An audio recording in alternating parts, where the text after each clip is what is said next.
ఎవరు ఎమ్మెల్యేలు అడిగినా ముఖ్యమంత్రిగా అపాయింట్మెంట్ ఇస్తా. కేసీఆర్, హరీష్, కేటీఆర్ కూడా ప్రజా సమస్యల మీద ప్రభుత్వాన్ని కలవచ్చు. ఒకవేళ వాళ్ళ అపాయింట్మెంట్ అడిగిన సందర్భంలో నేను అందుబాటులో లేకపోతే మా ఉప ముఖ్యమంత్రి గారు కూడా అందుబాటులో ఉంటారు. స్పష్టంగా ప్రజల సమస్యల్ని పరిష్కరించడానికి ప్రతిపక్ష ప్రజాప్రతినిధులుగా వాళ్ళు ఎప్పుడైనా రావచ్చు, కలవచ్చు, ప్రజా సమస్యలు మా దృష్టికి తీసుకురావచ్చు. వాటిని పరిష్కరించడానికి ప్రభుత్వం ఎప్పుడు ప్రయత్నం చేస్తూనే ఉంటుంది.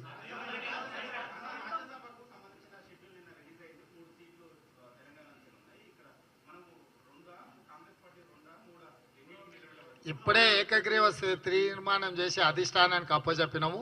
తప్పకుండా మీరు అడిగిన ప్రశ్నను అధిష్టానాన్ని అడిగి సమాధానం మీకు చెప్తాం.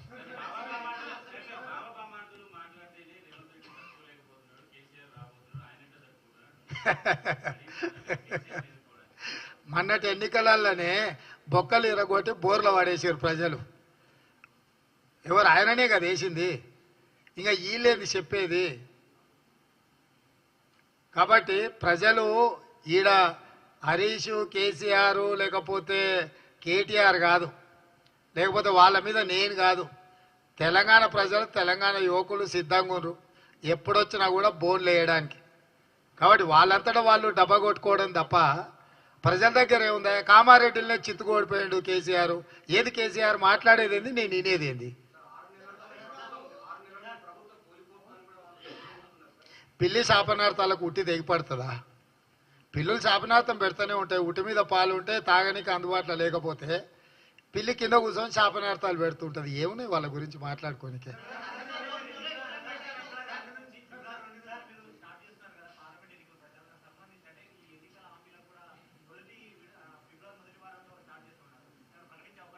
డెఫినెట్గా అసెంబ్లీలోనే ప్రకటిస్తాం. అసెంబ్లీ వస్తూనే ఉంది కదా. తొందరలో బడ్జెట్ సమావేశాలు పెడతారు. బడ్జెట్ సమావేశంలో ఆర్థిక మంత్రి గారు వారి ప్రసంగంలో ఏమేమి వారు ప్రవేశపెడుతున్న బడ్జెట్లో మేము ఇచ్చిన హామీలకు సంబంధించి ఆర్థిక మంత్రి గారు వాటన్నిటిని ప్రవేశపెడతారు. పార్లమెంట్ అసెంబ్లీ ఉన్నప్పుడు పార్లమెంట్ ఎన్నికలు రావు. పార్లమెంట్ కూడా నడుస్తూనే ఉంది. రాని అంటే ఏమున్నది, 100 రోజుల సమయం ఉండనే ఉంది కదా.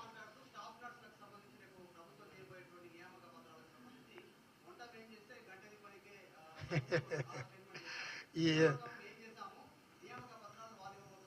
రమ్మని ఆయనను కూడా ఎమ్మెల్యేలు అందరిని ఆహ్వానించినాం. ఆయనను కూడా రమ్మని ఎవరు వద్దన్నారు? ఏమన్నా రేపు అందరు ఎమ్మెల్యేలను పిలిచినాం.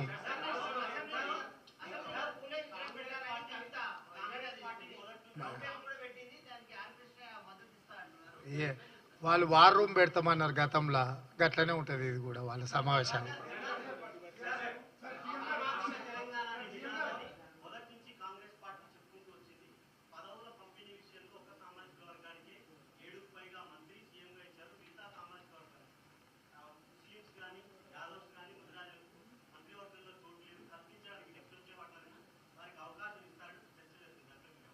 మీరేమంటే మేము కూడా అదే అంటాం తప్పకుండా.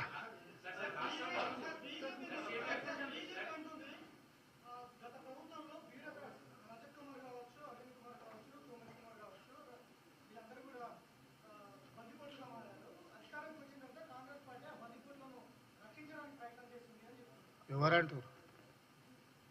ఎవరన్నారు? చెప్పవాలి. వాళ్ళదే కేంద్ర ప్రభుత్వం ఉంది కదా. వాళ్ళని పట్టుకోని ఐఏఎస్లు, ఐపీఎస్లో సిబిఐ కింద విచారణ చేయొచ్చు. కేంద్ర ప్రభుత్వం డిఓపిటి వాళ్ళ దగ్గరనే ఉంటుంది, స్టేట్ గవర్నమెంట్ దగ్గర ఉండదు.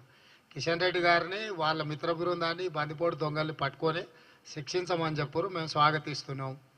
వాళ్ళ చేతుల అధికారం పెట్టుకొని మమ్మల్ని అడిగేది ఏంది?